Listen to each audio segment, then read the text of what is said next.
Warahmatullahi taala wabarakatuh. Ni Dr. Sharifu Tiba Asili Tanzania. Basi kama ndio mara yako ya kwanza kunifuatilia na kuweza kusikia sauti hii, unaweza ukawa na maswali au ukawa na kitu cha kujiuliza au ukawa na jambo lolote. Kama una jambo lolote utakachokifanya, utawasiliana na mimi katika namba zangu ambazo nitakuja kuzimalizia hapo. Lakini lengo kubwa mimi ni kutaka kukufungua, au lengo kubwa ni kutaka kukusaidia katika yule mtu mwenye masuala ya kimahusiano.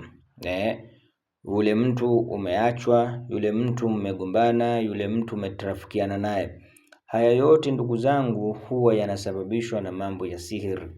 Inamaanisha uchawi, kwa sababu kugombana na mtu ujue kuna kitu kimepandikizwa juu yenu, mkawa na chuki. Kwa na mpenzi, ulikuwa na mchumba, ulikuwa na mke wako, ulikuwa na mume wako, mkawa ni kuvurugushana.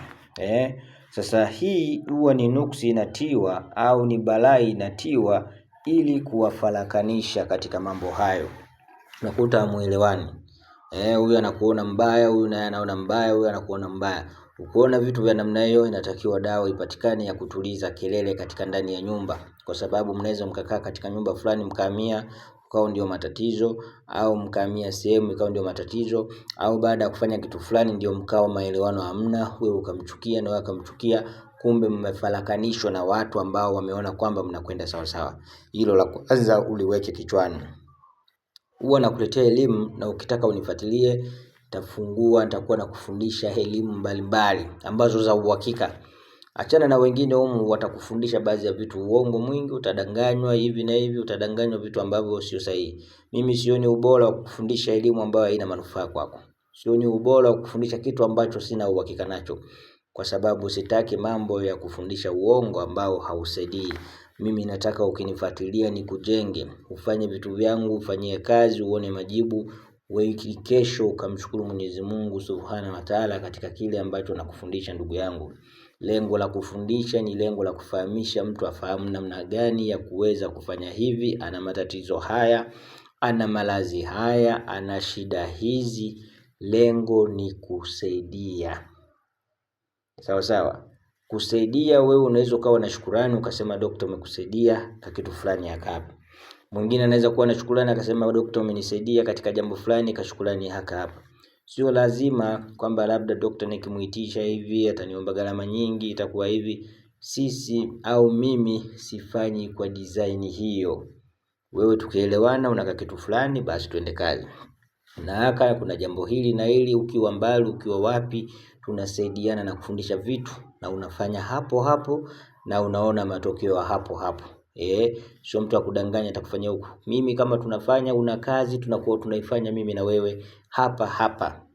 Hata ukiwa mbali tunaifanya kila siku kwa muda kadhaa, tunakubaliana muda kadhaa tunafanya kazi na tunaifanya, na wewe una hiyo, na wewe unaona matokeo. Nafanyia wengi kazi wakiwa mbali na wanaona matokeo. Sitaki mambo mengi ya kuzungumza, lakini nakufundisha kazi tunaifanya na wewe unafanya, tukiwa mimi na wewe, hata kama huko mbali kiasi gani. Wewe ni kuwasiliana na mimi kila siku tunaifanya. Una mgonjwa, una tatizo hili la uchumba la nini, mpaka tuhakikishe swala ile linakaa vizuri. Maana kuna baadhi wengine wakishapewa hela wanatoroka. Sasa mimi sifanyi kazi za namna hiyo. Sasa leo ninakufundisha ni namna gani unaweza ukatumia njia hii. Nadhani ninakufundisha njia hii kama vile ni kukufahamisha wewe, na ukifanya wabirai watalai lazima utapata majibu. Cha kwanza, inatakiwa ufanye katika siku ya utulivu.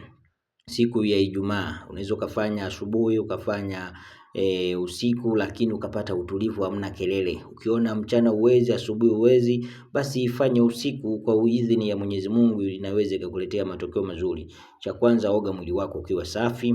Unaweza ukatumia hata kuogea chumvi kwanza, alafu kaa vizuri umetulia, umerelax vizuri na akili yako imetulia sawa sawa, kama ni asubuhi au ni usiku. Sasa hii ni ya kwenda kumuita mpenzi, mchumba, mtu yoyote ambaye wewe unamtaka au umeachana naye, unataka kwamba arudi katika moyo wako. Kitu ambacho utakifanya wewe ndugu yangu ni kunisikiliza mimi. Cha kwanza basi utaanza kusoma maneno haya. Tafuta ubani maka au udi wowote, anza kuchoma vizuri. Ukishamaliza kuchoma namna hiyo, basi kitu ambacho utakifuata wewe ni kuanza kusoma maneno haya. Utasoma maneno haya yafuatayo. Utasoma anuhin, anuhin, anuhin. Sawa sawa, utasoma anuhin, anuhin, anuhin. Utairudia mara mbili. Sawa sawa, anuhin, anuhin, anukin. Sawa sawa, anuhin, anuhin, anukin. Alafu utakuja utasoma shenuhin, shenuhin. Utaisoma mara mbili, shenuhin, shenuhin mara mbili. Sawa sawa, alafu utakuja utasema ajibu ya Maimuna aba, ajibu ya Maimuna aba. Sawa sawa, utakuja utamaliza nukthi wallahin, ajibu ya Maimuna aba nuhu wallahin.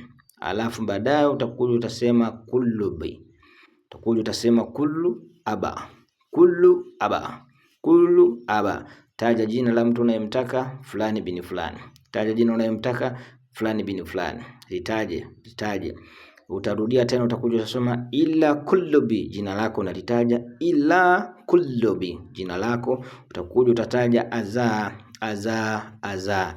Sawa sawa, aza, aza, aza. Utaisoma jumla mara 41. Ina maana utaanza anuhini, anuhini, anukin, shen shehun, shen shenun, ajibu ya Maimuna abanukum, wallain, wallain, wallain, kullubi, jina lake unataja illa kullubi, aza, aza. Hiyo ya kwanza. Unarudi tena ya pili, unaenda ya tatu, hivyo hivyo unaendelea mpaka mara 41. Lakini kazi hii uianze siku ya Ijumaa.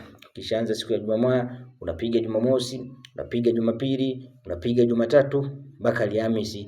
Siku 7 utakuwa umezimaliza na majibu utakuwa umeyapata. Fanya kazi, leta mrejesho inshallah katika kile nimekufundisha, utaona matokeo. Wabillahi tawfiki. Ni Dr. Sharifu, tiba asili Tanzania. Nakupa namba moja kwa moja, andika alama ya kujumlisha 25574382890. Unaweza ukapata kwa WhatsApp, kwa swala lolote, kwa jibu lolote unaweza ukajibiwa inshallah.